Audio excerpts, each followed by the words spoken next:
way, baby. NFL Kickoff 2009. Sportzfam, what it do? It's your man, Jersey World, the one-man franchise with the enlightened one. And this is my favorite holiday right here. No disrespect to everything else, but this is the holiday right here. That's it, man. You know, we're kicking off the season, so you know what time it is. It's time to throw some predictions your way. Let you know how we seeing it, how we break it down. You got any issues with it? Holla at us. You know what I'm saying? I guess we're going to kick it off, man, with the AFC East.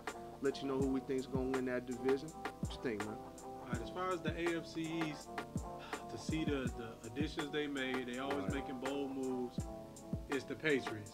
After that, I said I figure the Dolphins may creep up in there. They played real well last season. I think they'd be the number 2 team.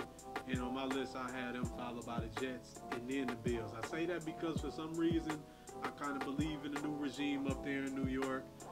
I kind of believe in Mark Sanchez as a rookie. I think he can do at least as well as Flacco in that division. It won't be enough to do what Flacco did, but enough to be the third best team to me, followed by the Bills bringing up the rear. Dig that. And he blew it. He blew this bunny. Wow. That's Robert on us. Well, man, I'll tell you what. Do have the Dolphins finishing up second. I like the Bills third just because you add T.O.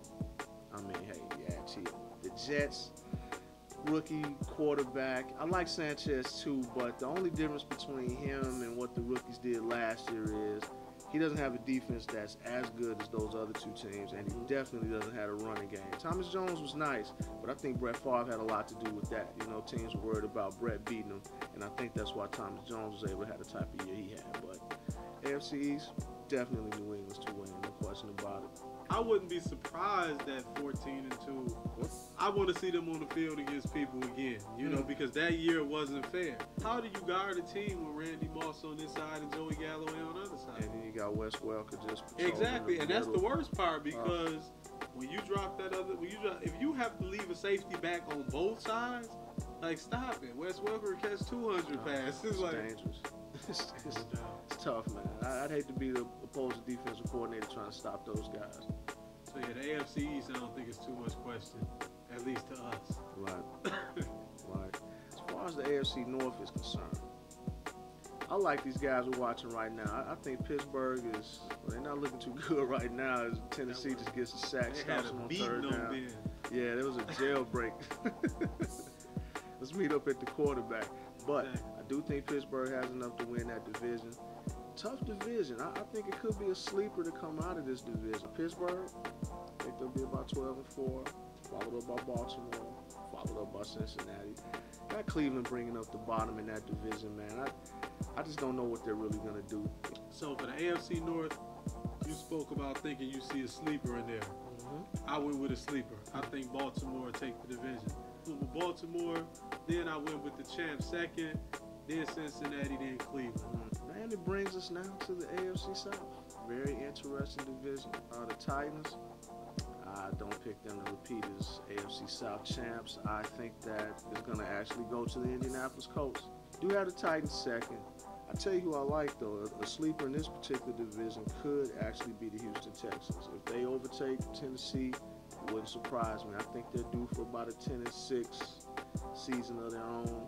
Jacksonville, just not really impressed with anything they've done. I am going with Tennessee, too. What a play. Troy Polamalu. Wow. A one-handed interception. He's going to be like Magic Johnson. You're just going to be able to make a whole highlight reel of his interceptions. Like Magic with the passes. Like, you don't even need to see him score. Are you kidding me? Yeah, that was ridiculous. Is making play after play. Look at this pick. And he was, that was off sweet. the Madden right there. Period. That was off the Madden. And Justin Gaines just like interfered with him like nobody's business. Hey, if you saw that, you saw that. You watching the game, you know what it was. I think Tennessee will repeat in this division. I think with that 2-headed monster they got, mainly because of Chris Johnson. And, they picked up, who's the, Javon Ringer? Javon Ringer. I like him. Exactly. You think he'll get enough touches, though, as a third? Well, no, but see, I'm saying, no, he won't unless something happens. So I'm saying it's good to have a 2-headed running back monster until somebody breaks something. Or until, like you mentioned, Rashard Mendenhall, until what happened to him. They thought they had a 2-headed monster last year. So when you have 3, if one of them go down this year, like Chris Johnson went down in the playoffs, Right. then it is not back-breaking. Houston, everybody laughed at the Mario Williams pick. They kind of built their team the right way, inside out, between Indianapolis and Houston. It'll be somewhere in there close. And I give Houston the edge to somehow get ahead of them. But like we said, Jacksonville bringing up the rear in that division is how I'm looking at it. I guess now that brings us to the not so spectacular AFC West. I mean, I think it's pretty easy to see who we may go with here. We both may have this particular team. Yeah, San Diego, then San Diego, then San Diego, then San Diego. That's the AFC West. Yeah, pretty much, man. I mean, you know, definitely I think San Diego takes this division, no question about it. I think they've got all the pieces in place to make a heck of a run. Again, barring injuries, Merriman is back. He spearheads that defensive attack. He's a beast. You got to account for him on every play. Oakland, I mean, I guess they'll finish second just by default, man. I mean, maybe 8-8, 7-9. I don't know. I'm not really a big believer in Denver or Kansas City, so that's how I think that division's shaping up. San Diego, then Oakland, and then hey, flip a coin between Kansas City and Denver. They might tie for last place in that division. I don't really know. I have it about the same way. I mean, how can you have it another way? But LaDainian, like I say, he got something to prove, and I think it's kind of unfair, you know, the knock he got in it. Until he said it, I didn't realize it. Like he said, he's never missed a regular season game, ever.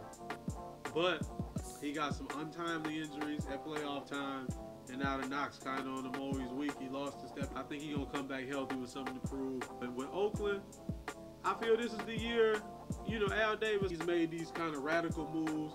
You know, if Darius Hayward-Bay all of a sudden turned out to be a good pro, then okay, then if, you know, if these moves fall in place, then he look a lot smarter. You Kansas City and Denver, like you said, I just feel like Denver completely dismantled everything. Like, that's pretty much it, man. You know, wrapped up the AFC.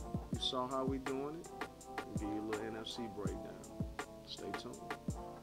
Stay tuned.